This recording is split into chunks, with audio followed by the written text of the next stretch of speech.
This morning, there are a lot of questions about what's next. We know Mr. Trump and all the named defendants must turn themselves in by noon next Friday. They'll enter a plea. But what about bond? Liza Lucas is here to verify some questions that we're seeing come in this morning, Liza. Yes, good morning. Social media full of commentary about this process and whether the former president could have to pay up. Now, this is obviously an unusual case, so we turn to the experts to verify.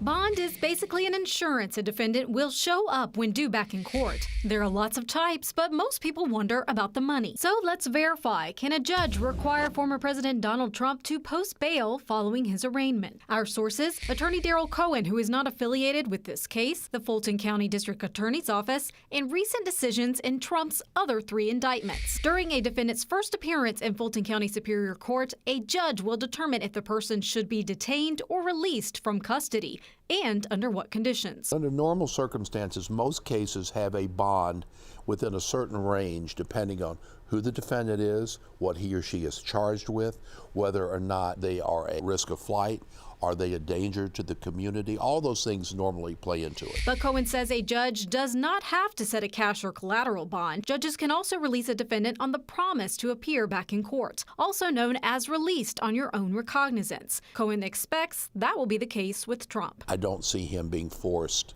to put up anything other than his signature, because he's just not a threat to flee. He's not a threat to the community in terms of creating another crime that someone would have to prosecute. That's also consistent with Trump's other indictments. Like in June, Trump was released on his own recognizance without bail in the classified documents case. And in early August, Trump was released on an appearance bond with a few conditions after pleading not guilty to conspiracy and obstruction charges. In New York, the law is a little different. Nonviolent charges don't qualify for bail in the hush money case. Ultimately, we verified it's true. A Fulton County judge could require the former president to post bail among any conditions of his release. But legal experts also suggest, like prior cases, that's not likely to happen.